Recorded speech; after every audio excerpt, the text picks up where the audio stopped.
The Muslim Brotherhood Plan for the Destruction of the United States. The title of the plan is Explanatory Memorandum for the General Strategic Goal for the Group, the Muslim Brotherhood in North America, written 5/22/1991. Understanding the role of the Muslim Brother in North America.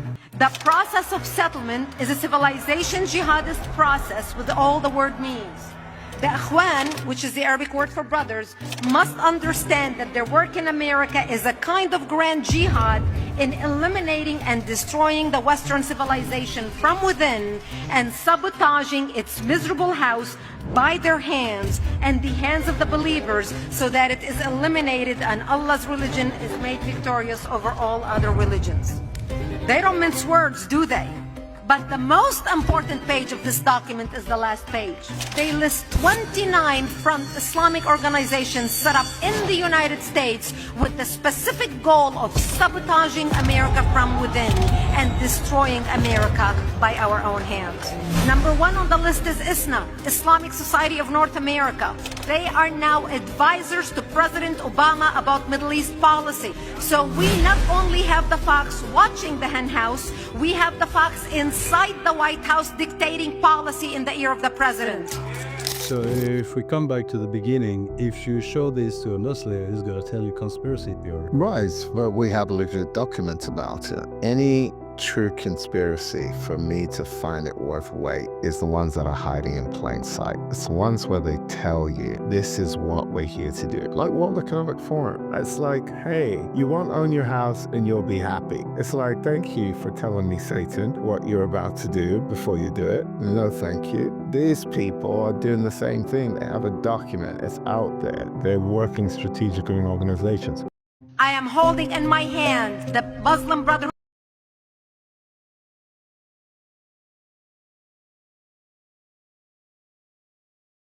They aim to affect generational change through the ballot, not by the bullet. Through the ballot and not by the bullet, in contrast to jihadi terror organizations that we are more familiar with. One of their goals is to implement Sharia law in every country where they have been allowed in. Many times they came as asylum seekers and refugees from tormented or underdeveloped countries. And the goal is Islamist domination over all others in the countries that they came from, the Muslim world and the Middle East, and in the new homes that they have in the West. Today, these forces are on the rise. They are politically organized and disciplined. They are funded. They have powerful mouthpieces, some of them very eloquent in fluent King's English. They're highly motivated, and perhaps most importantly, and corresponding with what Melanie spoke about before, they feel and know that they are implementing a divine plan. They have no doubt about it. You ask guys from the Muslim Brotherhood, what are you doing? They will say, my plan is from above, and I'm just a messenger and someone who has the good fortune of executing it on the ground. And that's a very important fact. They're willing to endure hardship and to confront opposition. But as of today, if we're frank about it, they're not facing any serious global opposition. It's a free-for-all, so far. And that's the war that I'm talking about.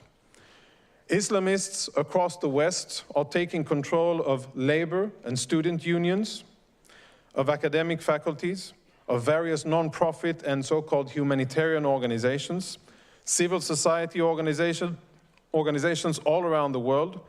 Many times they disguise themselves as Muslim charities, educational institutes, or welfare organizations with very benign intentions for widows and orphans.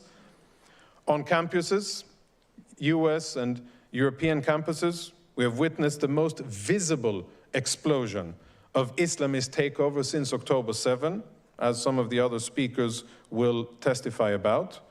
What they're doing is that they're eroding elite US and European academic institutions of their excellence, and they're doing it with the help of radical elements within Western society. Islamists are driving anti-Semitism online and in the streets, and they're forcing Jews around the West, around the world, to hide their identity and beliefs out of fear of reprisals, bullying, and violence.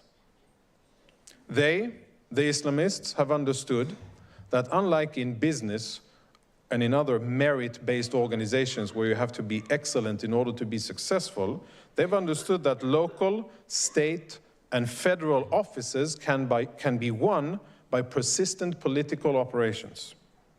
They're already in control of various American cities and local councils, and they're on the rise, including in New York City. In Europe, the situation is far worse and much more advanced. And if Americans want to see where the trends are going, they should look at Europe. The worst example, arguably, is probably, or the worst example of Islamist takeover of a country is unfolding before our eyes in the UK.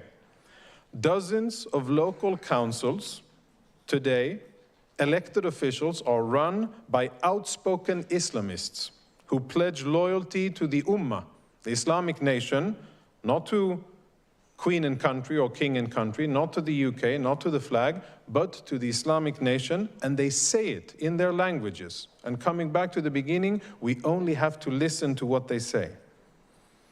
Muslim voter participation in elections all across the West, and I've done the number crunching, and I've looked at the different countries, and believe me, without going into details, Muslim voter participation is far higher than the average voter turnout in any country. Why? They know that turnout is key. And again, it's about ballots, not about bullets. One